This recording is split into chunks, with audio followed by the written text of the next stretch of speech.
What's going on, guys? Welcome to this week's edition of More Football, Please. We're a little bit past the halfway mark of the season, so I'm going to do things a little differently.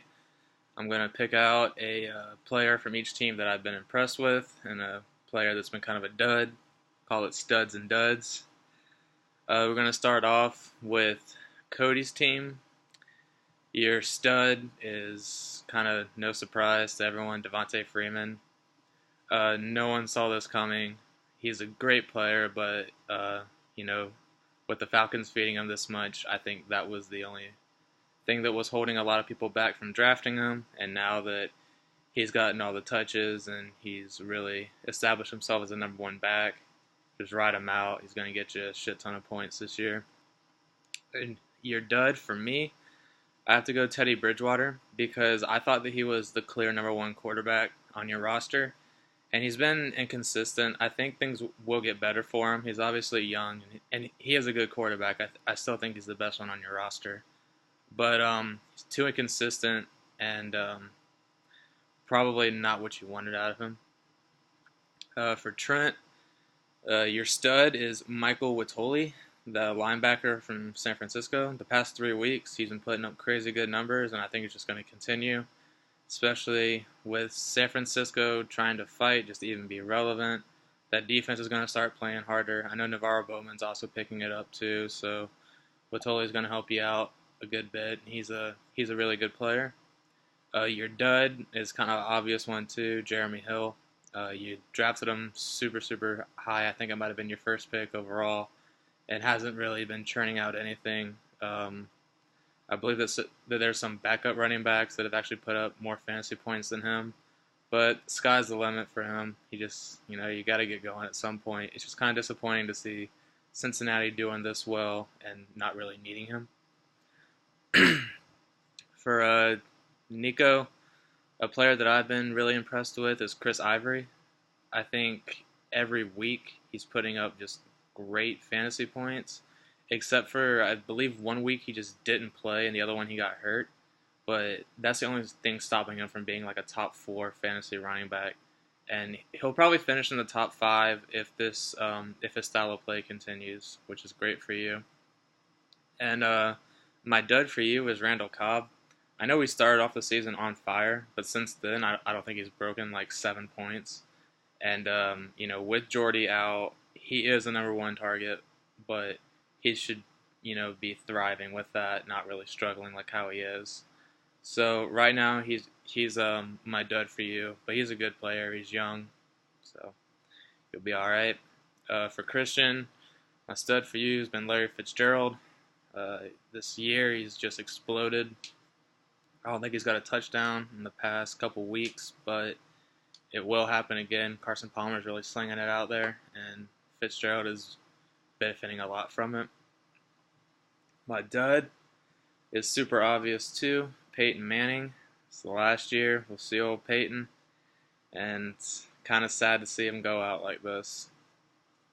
Sorry about that. For Ben, Brandon Marshall is a top 10 fantasy receiver, and he is my stud for you. I didn't think he'd be shit on the Jets because I don't think the Jets are very good at throwing the ball, but Brandon Marshall is just a stud. He's going to put up numbers wherever he goes. I think that's been proven time and time again.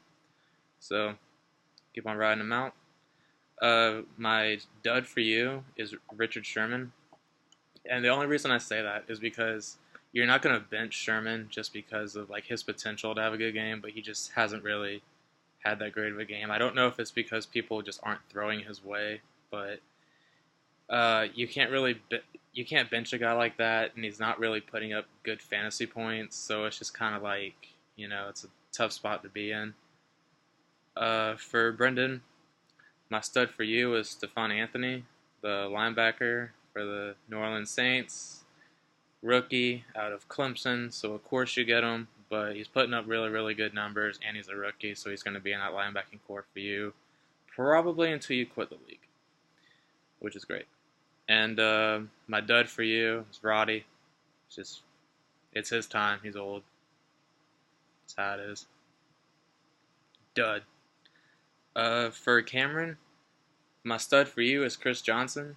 I know that I traded you him, and I kind of wish I never would have because he's putting up really, really good numbers, getting a lot of touches, a lot of touchdowns too, which is great for you, especially with running backs being such a concern to your team. He's really helped you out. And my dud for you is Clay Matthews, just because I know that he had to be kind of a higher defensive draft pick for you, and he hasn't really been putting up the numbers to back it up. But it's Clay Matthews. He can and will bounce back, in my opinion, but it's kind of weird that he's not really just taking over like how he should. For Kyle, Blake Bortles is, I think, creeping up on that top 5 fantasy quarterback spot, which is good for you because you're going to have, I believe, Luck and Bortles. So you got 2 young quarterbacks that you're going to ride out for a very long time. And my dud for you is Jeremy Maclin, just because he's the number 1 target out there in Kansas City, and they still can't do shit fantasy wise or throwing the ball. I know that he's definitely like not horrible, but if you wouldn't have made that trade for Demaryius Thomas and you didn't have Jordy coming off the IR, then he would be. I think he was your number 1 receiver for a little while, and that's not going to cut it out in this league. So Jeremy Maclin is mine for you. For Dakota, my stud for you is Travis Benjamin, waiver wire pickup to fantasy all-star. Is going to keep on putting up them points for you. Going to keep on doing his thing. It's good for you.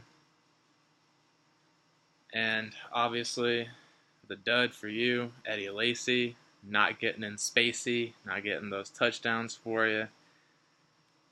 Alabama running backs are funny. Some years they're great, other years they're bad in the NFL. I think that he'll come around though. I think he'll be all right.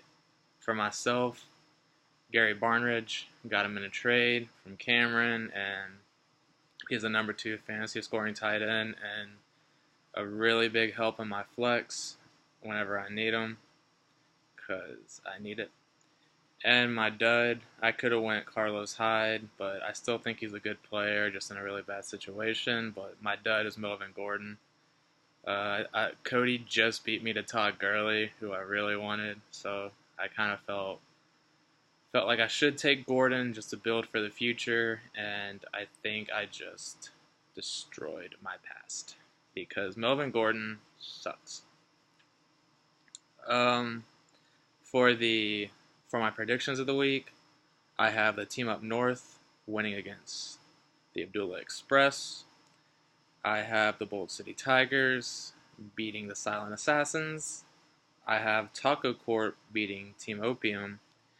And in my game of the week, Team Auto Draft, Team Reyna, versus the Family Slaughterers, the Ben Gomez's.